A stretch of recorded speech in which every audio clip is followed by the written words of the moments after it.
안녕하십니까? 네, 안녕하세요. 예, 안녕하십니까? 저번 주 시간에는 그 고소득층의 과세 문제에 대한 그 세법이 국민의 그 보편 타당한 세법이 돼야 되는데 너무 이게 불합리하게 됐다. 네. 그것조차도 국회에서 통과되는데 상당히 힘들었다. 네. 예, 진통을 겪었다. 그 이유가 이제 저희가 뒤에 혜택을 받는 세력들이 있다. 그 세력들이 우리가 보통 그러잖아요. 보이지 않는 공공의 적이라고 하지 않습니까? 그 세법에 관련된. 국회의원이 안 보입니까? 아니, 보이지 않는. 보이긴 한데, 안 보이는 척 하는 거지. 우리가 다 알지만. 자기가 안 보이는 것처럼 느끼겠죠. 그럴까요? 안 보이는 것처럼. 국민들은 지금 다 알고 있잖아요. 꼭 모른다고 생각하는 거죠. 예. 거기 뒤에 또 있는 사람. 대가리만 쳐박으면 지 몸이 숨어 있는 줄 아는 거죠. 꽁 같은 국회의원들. 또 꽁 같은 저희 로펌에 있는 그 국세청 관련되는 사람들. 우리가 고문이라고 하더라고, 고문. 저번 주에도 저희가 얘기를 했지만. 근데 이번에는 이제 그런 꽁 같은 사람들이 있는 그런 세법들은 개정을 정말 막거나 못하게 이렇게 막으면서. 예? 정말 이번에 코로나 사태 때문에, 우리가 코로나19 사태 때문에 긴급 재난지원금을 주려고 해도 긴급 재난지원금을 누구한테 줘야 될지, 어떻게 줘야 될지. 그거 가지고도 한 달가량을 이렇게 생 난리를 치고, 예, 그랬지 않습니까? 근데 그렇게 된 이유가 소장님께서 늘 말씀하시는 소득 파악이다. 소득 파악, 통계. 그런 통계가 부족해서 그렇다는데, 저번 주에 이어서 저희가 하다 보니까 하는 건데, 이 저소득층의 소득 파악이 어렵게 만드는 조세제도, 세제라고 해야 되죠. 간이가세라고 그런 주제로 얘기를 하려고 하는데, 어떻게 해서 이렇게 어렵게 됐는지 그런 내용을 좀 오늘 구체적으로 또 그리고 현장의 목소리를 듣는 시간, 공 총장님 목소리 듣는 시간을 먼저 얘기를 해주시죠. 뭐 지난번 방송에도 말씀드렸지만 고소득층에 대한 소득 파악은 증세가 주된 목적입니다. 저소득층에 대한 소득 파악은 이 사람도 소득 파악을 해봤자 세금을 걷어올 돈이 없어요. 그렇기 때문에 이 사람들에서는 정부의 공적 부족, 그러니까 복지 예산을 집행하는 대상자 선정 및 얼마를 줄 것인가, 지급 금액 결정, 이런 것들을 하는 것이 주된 목적이에요. 복지 목적이에요. 저소득층에 대한. 근데 복지 정책의 목표는 여러 번 말씀드리지만 형평성 확보하고 사각지대 해소예요. 근데 정확한 저소득층 소득 DB가 없다면 이런 목적은 달성될 수가 불가능한 거예요. 안 돼요. 근데 이런데도 불구하고 정치권은 이번 제 총선을 치르면서 간이과세 범위를 확대하자. 그런데 간이과세 범위를 확대할수록 저소득층의 자영업자나 우리 일용근로자들 소득 DB가 점점 더 엉망이 돼요. 그러면 지하경제를 점점 더 키우는, 깜깜이 세상을 점점 더 키우는 부작용도 있지만 근본적으로 복지의 형평성 문제, 사각지대 해소 문제를 점점 더 어렵게 만드는 요인이 되는 것이죠. 자, 그러면 제가 여기서 한 가지 이제 우리 보편적인 시청자들은 이해하기 힘든 부분이 한 가지가 있습니다. 제가 한번 여쭤볼게요. 간이가세가, 그러니까 우리가 간이 영수증이 나잖아요. 이런 게 늘어나면 왜 이 지금 자영업자 소득이 안 되는 이유가 뭘까요? 그거는 이제 조금 이따가 이제 자세하게 설명을 드릴 거니까 진행을 하면서 얘기를 하기로 했죠. 그럼 고민 총장님한테 여쭤보겠습니다. 야, 금년도 복지 예산이 82조 5천억이고, 이는 작년 대비해서 10조 원이 예정이 됐잖아요. 그리고 이제 이번에는 코로나 사태로 3차까지 추경이 돼요. 이제 금년도죠. 100조 원이 넘을 거로 지금 예상돼. 복지 예산을 형평성을 왜곡시키지 않으려면 저소득 소득 파악을 제대로 해야 되잖아요. 정치권은 저소득층 소득 파악의 깜깜이 세상을 만들려고 하는 이유가 뭔지 그에 대해서 좀 설명을 해주시면 좋을 것 같습니다. 뭐 정확한 이유는 제가 뭐 알겠습니다. 그 사람들의 속마음을 들여다보지 않아서 잘 모르겠지만 저희가 느끼는 점만 이제 간략히 말씀을 드리면 제가 가장 느끼는 거는 이제 좋은 표현이 뭐냐면 성동벽서다. 성동벽서. 뭐 이거는 뭐냐면 깜짝 놀라게 해주려고 안 가르쳐 주는 거죠. 선거 때 전통시장 가서 내가 뭐 하겠다. 뭐 이렇게 발표도 해야 되고.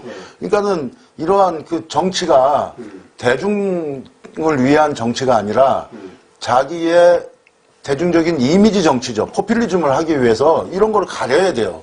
간이가세 제도로 하는 것은 부가세를 그 신고 안 하고 매출액을 예. 지금 4,800만 원인데 1억 원까지 올리겠다. 이낙연 당선인께서도 그렇게 말씀하셨고 예. 제가 실무적으로 봤을 때는 왜 더 깜깜이 세상으로 가느냐.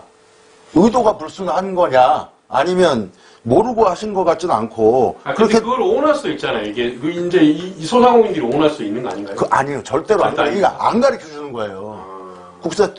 세금 행정을 네. 제가 보기에는 간이과세 제도나 일반 과세 제도가 네. 구분이 되지 않고 하나로 되고 그런 건 있죠. 사업을 창업을 해가지고 당장 일반 과세, 간이과세 다 적용되기 전에 네. 부가세 계산하는 방식이나 자기가 자율적으로 공부할 수 있는 시간적인 게 짧으니까 하나 뽑을 때도 인턴 제도가 있듯이 워밍업 할 수 있는 기간을 주는 건 어떠냐로 생각을 하는 거지.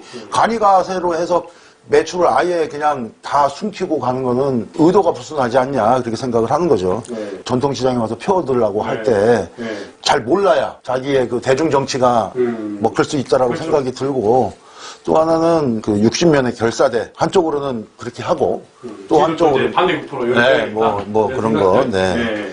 뭐 잘 모릅니다. 제가 물타기 작전이라고 그럴 수도 뭐 있을 거 아니에요. 네. 생각하는 것입니다. 제가 생각하는 거죠. 그리고 이렇게 깜깜이 세상을 만들어야 OECD 국가주 중에 지하경제 비율 요것이 커지잖아요. 깜깜이 세상을 만들면 지들이 만다로 더 휘두를 수도 있을 거 아니에요. 국회의원들이 어떻게 보면 로봇들이고 그 뒤에 숨어있는 노폼들 네. 우리가 말하는 모피아 표현을 하잖아요. 네. 그러면 이런 법피아들이 아닙니까? 법피아들. 그렇죠. 이런 법피아들 지금 통장을 만들려고 그래도 네. FIU 제도 때문에 네, 그러니까 그 통장을 만드는 목적을 다 밝히게 돼 있어요. 그러면은 정치자금을 만들기가 더 지금 현실적으로 어렵다고 판단을 하고 네. 정상적인 방법 이외에는 네. 그러면은 이 지하경제를 좀 크게 놔야 의도가 불순하다는 뜻이 이런 뜻입니다. 그러니까는 전 김대중 대통령하고 노무현 대통령께서 정치자금을 투명하게 하자고 노력을 많이 하셨잖아요. 예. 근데 지금은 그 법으로 인해서 정치자금을 모으기가 너무 힘드니까 오히려 수수관관 그때 음모론까지도 갈 수도 있겠네요, 보니까. 네. 뭐 저는 그렇게 생각합니다. 예. 자, 그러면 네. 소장님 지하경제가 커지고 네. 뭐 탈법 이게 걸러내기도 힘들고 네. 또 우리나라의 외국인 근로자들 문제들 뭐 이런 거에 덧붙여가지고 설명해 주실 만한 법들이 있으면 좀 해주세요. 지하경제가 크면 예. 정치인들은 정치자금 마련하기 좋을 것이고 예. 그 다음에 범죄 집단들은 예. 그 꼴이 없는 소득, 예. 불법 소득을 만들기가 굉장히 좋아요. 그러니까 이제 깜깜이 세상을 네. 될 수 있으면 만들질 말아야 되는데 계속 만들려고 하네, 이 사람. 그런 식으로 그러니까 뭐 음모론이라고 표현을 하셨지만 예. 다분히 그런 불순한 의도가 있다고 저는 봅니다. 예. 네. 참 그런 개인이 됐던 법인이 됐던 예. 사업자 등록증을 내게 되면 예. 세금계산서를 발행을 하거나 예. 우리 신용카드 단말기를 통해서 매출액을 발생시키거나 예. 현금 영수증을 발급해줘야죠. 예. 그래서 이 사람들은 그렇게 해서 분기별로 예. 부가가치세 신고를 하죠. 부가가치세 신고하는 거는 내가 발급한 매출액, 거기서 교부받은 매입세금계산서, 예. 이걸 빼가지고 10%를 해가지고 납부하거나, 만약에 매입세액이 매출세액보다 더 많으면 환급을 받죠. 환급을. 요게 이제 일반 과세제도라는 것이고, 간이 과세제도는 연매출액이 4,800만 원 미만인 사업자예요. 예. 이 사람들은 세금 계산서를 발행할 수가 없어요. 불가능해요. 아까 말씀하셨던 간이 영수증이라고 이렇게 문방구 영수증이라고 그렇죠. 띄 있다는 거. 예. 그거만 발행을 할 수 있게 돼 있어요. 이 사람들한테는 그럼 부가가치세를 어떻게 하느냐? 매입세액 이런 거 매입세액 받아봤자 공제를 받지는 못해요. 매입세금 계산서를. 그러니까 매출액의 0.5에서 3%. 요 세율을 적용을 해가지고 부가가치세를 받는 거. 요걸 이제 간이과세제도라고 그러고. 그래서 이제 간이과세제는 세금계산서를 발행할 의무도 없고 매입세금 계산서를 받아봤자 매입세 공제를 받을 수가 없기 때문에 피하는 거죠. 그래야 될 이유가 없죠. 이 중에서도 간이과세제 중에서도 4,800만 원의 절반 2,400만 원 미만인 자는 납부 면제자라고 그래요. 그래서 이 사람들은 아예 부가가치세를 한 푼도 안 내요. 근데 이제 이렇게 2019년도 우리 국세청이 발표한 국세통계연보에 보면 부가가치 신고자가 전체 중에 간이과세자 수가 한 156만 명. 그러니까 이제 전체 부가가치세 신고한 사업자 648만 명인데 요 중에 24%, 한 4분의 1 정도가 간이과세자에 해당이 되는 건데 분명히 간이과세자들은 일반 과세자에 비해서 부가가치세를 요만큼 조금 적게 내는 건 사실입니다. 네. 간이과세자를 늘리면 늘릴수록 네. 국세청 입장에서는 이게 세금이 이제 줄어드는 효과가 있을까요? 줄어들죠. 줄어들죠? 조금. 네. 근데 줄어들면 그만큼 간이과세자가 혜택이 있을 거 아니에요? 혜택이 있죠. 혜택은 있는데 네. 복지 예산을 투입을 해야 되는데 네. 투입해야 될 마땅한 그 처가 없다라는 그런 내용이시잖아요, 방금 제가. 뭐 나중에 우리 방송의 결론 때 말씀드리려고 그랬는데 네. 미리 사회자께서 말씀하시니까 미리 이제 그걸 좀 질러서 말씀드리겠습니다. 요 이제 국회 예산정책처에서 분석한 보고서가 있어요. 이 보고서를 보면 1년에 간이과세자들한테 세금을 깎아주는 금액이 연간 1조 원이에요. 1조 원. 1조 원 정도. 1조 원이 영세자 자영업자들한테는 부가세 혜택을 받는 게 굉장히 클 수 있겠죠. 그런데 우리 허두에 말씀드렸던 게 복지 예산이 100조예요. 100조를 집행할 때 이게 정당하게 형평성에 맞게 사각지대를 해소하기 위해서 제대로 집행이 돼야 되는데 1조 원 깎아주고 100조가 엉망이 되는 엉망이 되면 참 이건 지금 법을 만드신 분들, 특히 민주당의 정책을 세우신 분들이 이 내용을 알고 있을까요? 근데 과연? 그러니까 자기는 연구 발표가 1조로 깎아줬다고 하는데요. 저는 아니 그러니까 이 100조를 쓰는데 제가 보기에는 100조 중에 허투루 쓰이는 비용이 통계가 제대로 안 된다고 하면 어마어마한 대체적으로 얼마 정도나 될까요? 그건 뭐 추정이 불가능한 것이고 불가능한 것이고 그러니까 형평성이죠. 받을 사람한테 받을 만큼만 줘야 되는데 근데 이제 그거를 지금 이인영 대표가 발표를 그날 18일날 국회에서 하셨다고 지금 나와 있어요.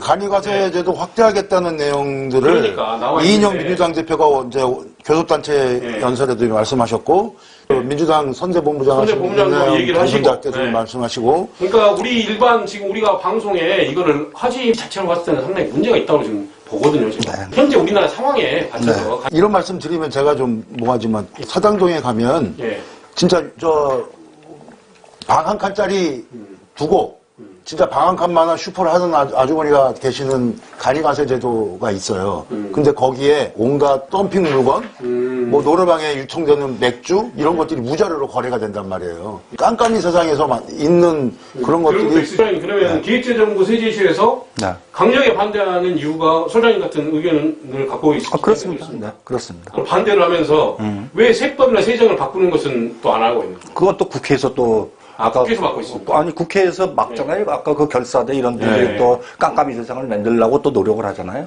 그럼 이렇게 막 얽혀 있는 거죠. 얽혀 있는 거구나. 이게. 그러면 우리가 정리를 한번 해요. 이번 이제 국회 예산정책처가 법률 검토 보고서를 발표를 했어요. 거기 보면 간이과세 기준 금액을 연매출액 4,800만 원에서 1억 원으로 늘렸을 때 세수가 5년간 5조 1,229원이 줄어들 거로 추계됐어요. 그러니까 결국 연 1조 원 정도의 세수 감소 효과가 있는 거죠. 근데 요 세금 1조를 줄어들여가지고 100조의 복지 예산의 형평성이 지극히 결여되는 그런 문제점 말고도 요 빈대 잡다 초과삼간 태운다는 말이 있죠. 실질적으로 지원이 돼야 되는데 부수적으로 잡다하게 지출되는 비용들이 많이 생긴다는 해서 간이과세자들한테는 1조 원 정도 세수 감소 효과가 있는 건 사실이에요. 근데 세수를 놓쳐서 부가가치세나 소득세를 부과할 수 없는 부분이 전 세수 측면에서 봤을 때 더 크다고 생각해요. 왜 그러냐면 내가 예를 들어서 간이과세자로 등록을 한다. 하게 되면 사업을 개시를 했을 때 우리 1년에 그 사업자, 창업자 수가 한 80만 명 정도 됩니다. 제일 조그만 거 뭐 김밥집이나 뭐 분식집, 치킨집 차린다 하더라도 인테리어, 뭐 노래방 같은 거 조그맣게 한다? 1억 우습게 들어갑니다. 요즘 그 인테리어비가. 그런데 그 사람들이 간이과세자인 경우에는 매입세 세금계산서를 받아봤자 매입세 공제를 받지를 못한다고 그랬잖아요. 그러면 그 사람들이 세금계산서 받겠습니까? 안 받죠. 안 받죠. 그럼 그 상대방은 건설업자나 인테리어 사업자는 매출을 100% 누락시킬 수 있게 되는 거죠. 무자료 시장에 나오는 거죠. 무자료가 나오게 됩니다. 그러니까 결국 세금 1조 깎아주다가 훨씬 더 많은 세금을 놓치는 이런 것이 있고 그 다음에 이 납세자들은 간이과세자가 엄청나게 혜택을 받고 있는 걸 줄 알아요. 그렇게 오해를 하고 있어요. 그러다 보니까 4,800만 원 매출을 그 한도를 넘지 않으려고 무지 노력을 해요. 그래갖고 누가 카드 낸다 그러면 현금 내면 깎아줄게요. 그러게 하더라고요. 네. 택시 제가 타니까 그래요. 네네. 그런 경우가 상당히 많아요. 그러니까 아까 인테리어 사업자나 현금 매출을 유도해가지고 이런 경우는 부가가치세가 탈루가 되는 거죠. 탈루죠. 그러니까 세원 투명성 확보 차원에서 전혀 바람직한 현상이 아닌 거죠. 그러니까 이제 택시 타면은 택시 기사들에게 연말 되기 전에 현금을 내시면 저희 뒤에 자릿수 안 받겠다. 이렇게 하시더라고. 그래서 뭐 거기만 그런 게 아니지 않습니까? 뭐 오만드가 뭐 다 그렇습니다. 그래서 이게 그렇구나. 잘못 인식이 되어 있는 거죠. 교육을 안 시키는 거예요. 교육을 정부에서 그냥 깜깜이 세상을 만들려고. 국회의원 탓이 크네 이거는. 그렇죠. 자, 검은총장님, 그러면 한간에 모자 바꿔쓰기 수법이라는 게 이게 뭔가요? 설명 한번 해보세요. 예, 소장님 매출액이 4,800만 원으로 정해져 있잖아요. 이건 간이과세 제도가 좋다고 인식되어 가지고 있는 사람들 얘기입니다. 모자 바꿔쓰기. 그러면 사업자 폐업 신고 내고 또 내요. 또 내요? 그리고 변경하는 거죠. 변경으로? 지분 가만히 있는데 상호만 바꾸는 겁니다. 상호 그대로 두죠. 상호도? 상호도 그대로 두고 폐업하고 와이프 이름으로 뭐 그런 경우도. 자, 그리고요. 그 같은 그런 모자 바꿔 쓰기라고 하는 건데, 그러다 보면, 증정성 있는 창업과 폐업의 숫자가 무의미해진다. 또 이런 분들이 또 그럴 때문이나 이런 어려운 분들이 받아야 할 돈도, 복지예산도 받을 것이고. 그렇죠. 그래서 가능성이 아주 농후해지는 겁니다. 범죄를 어떻게 보면 세법 때문에 양산을 시키네. 뭐 그런 좀 그렇죠. 간이과세 범위 확대는 사업자들의 회계상에 상당히 혼란을 일으킬 가능성이 크다라고 얘기를 하시는데, 이 내용은 또 뭔가요? 그러니까 지금 옛날에 우리나라에 이제 사업자 신용카드 제도라는 게 생겼습니다. 사업자 신용카드. 그러니까 법인 카드 같은 건데 개인 사업자가 하는 거를 사업자 신용카드라고 해요. 개인 사업자가 하는 카드를 그러니까 또 법인 카드처럼 쓰는 거. 자, 그런 경우에 이제 하나은행이 옛날에 부가가치세 리펀드 시스템이라는 게 있었어요. 이건 뭐냐면 부가가치세 잊어버리는 거를 찾아드립니다. 해가지고 요 사업자, 그 개인 사업자들의 요 사업자 신용카드를 유치하기 위해서 요런 상품을 보너스로 해서 줬어요. 이건 뭐냐면, 지금 접대비, 내가 누구한테 접대를 했다, 세법상. 그럼 접대비에 내가 음식점 가서 먹었다, 그럼 거기에 부가가치세가 있는 건 매입세 공제를 못 받아요. 그런데 직원들하고 회식을 했다. 그런 경우에 그 음식점에서 받은 카드 영수 중에 그 부가세는 매입세 공제를 받을 수가 있어요. 그러니까 이제 이 사업자들이 이걸 어떻게 했냐면 내 사업장에서 보통 한 3km 이내의 음식점에서 밥을 먹었을 경우에는 뭐 가리지 않고 그냥 자동으로 부가세를 매입세 처리를 자동 회계 처리를 해버려요. 자, 그런데 만약에 그 사업자가 간이과세 사업자라고 생각을 해봅시다. 그 신용카드 영수증을 발행한 사업자가. 그러면 이 사람들은 부가가치세 포탈한 거예요. 자동으로, 시스템이 자동으로 해준 건데 법을 어긴 게 되는 거죠. 자, 그러면 하나은행이 부가가치세를 이렇게 해주면 세금 포탈을 도와준 거나 마찬가지로 해준 거니까? 그러니까 이제 그러니까 이런 어떤 간이과세 범위가 확대가 되면 이런 어떤 회계 실무상에 굉장한 오류를 일으킬 수 있는 그런 가능성이 큰 거죠. 그러네요. 그러니까 이렇게 이제 세법이 간이과세가 이렇게 어려운 줄은 미처 몰랐는데 이 하나의 법이 정말 간이과세 법 하나로 인해 갖고 조건에 의해서 투명성이 없어지고 흔들릴 수 있다는 거 정말 중요한 것 같습니다. 그래서 이제 기획재정부는 그렇게 결사반대를 하는 것 같고, 근데 기획재정부는 또 반대로 좋은 법이 아니라 뭔 법을 만들다 하더라도 본인들도 안 하는 법도 있을 거 아닙니까? 그렇습니다. 그럼 이율 배반적인 거죠. 전반적으로 보니까 100조 원이라는 돈을 사용하는데 엉망으로 지금 만들 수 있잖아요. 아주 보니까 심각한데요. 간이과세 제도라는 게 정말 세법이 이렇게 중요한지를 저도 방송하면서 처음 느끼는 건데 추가 설명이 좀 있으면 해주십시오. 간이과세 범위를 확대해서 저소득층을 소득 파악을 깜깜하게 만들었을 때 제일 큰 문제는 말씀드렸지만 100조 원에 달하는 복지예산 집행의 형평성이 결여가 된다. 두 번째는 1조 원 깎아주고 1조 이상의 소득세나 부가가치세를 놓친다. 과세할 기회를 놓친다. 조금 전에 기업에서 회계 처리 상행할 때 굉장한 혼란을 야기한다. 이런 어떤 문제들이 있죠. 그래서 이런 문제들을 해소하기 위해 가지고 기획재정부뿐만이 아니라 국세청이 굉장히 오래전부터 요 간이과세 범위를 축소를 하기 위해서 이건 뭐 몇십 년 됐어요. 굉장한 노력을 기울여 왔어요. 아니, 이게 IT 강국이 한국에서 이해 못합니까, 이거를? 난 진짜 이해가 안 됩니다, 이거. 그건 뭐 이제 아까 이제 허두의 사무총장께서 말씀하셨던 정치인들의 쇼. 예. 저희들한테 예. 그 세법 유리하게 하려면 영세 자영업자들 표를 끄해서 그 사람들한테도 인심을 써야 되는 그렇죠. 이런 게 이제 같이 상호작용하고 있어서 그런 현상이 나타난다고 아니, 보는 60인의 건데. 결산의 반대법이나 만들 것이지. 그러니까 정상적으로 신고하면 오히려 나한테 혜택이 온다라는 걸 교육을 통해서 가르쳐 줘야지 네. 이걸 깜깜이 세상으로 만들어 놓고 그 다음에 이제 이분들이 깜깜이 소득을, 예를 들어서 지금 이거 코로나 사태 있지 않습니까? 예. 연매출 4,800만 원이면 월 매출 400만 원이에요. 그러면은 월 매출 400, 하루 10만 원꼴 정도, 한 15만 원 정도 매출을 올리는 사람들이에요. 이 사람들 굉장히 어려운 사람들이에요. 그렇죠, 어렵죠. 지금. 월 지금 400만 원을 매출액을 올려가지고 사인가를 임대료 못한다. 내고, 네. 아니, 이 사람들이, 임대료까지? 이 사람들이 소득이 있겠습니까? 없죠. 네. 결손이에요. 제가 볼 땐 거의 99.9% 결손입니다, 이 사람들은. 네. 자, 그런데 이렇게 깜깜이 세상이 되잖아요. 그러면은 부가가치세 신고를 안 하고 소득세 신고를 안 하면은 예. 국세청에서는 어떻게 하냐면 이 사람들한테 예. 인정과세를 하게 돼 있습니다. 인증과세. 매출액은 출장 갖고 있죠. 카드 영수증하고 현금 영수증 발급한 금액이 있지 않습니까? 예, 그렇죠. 그 금액 가지고 소득 표준율, 기준 경비율이라고 그래요. 이걸 적용합니다. 그러면은 예. 실제 내가 결손은 낮지만 예.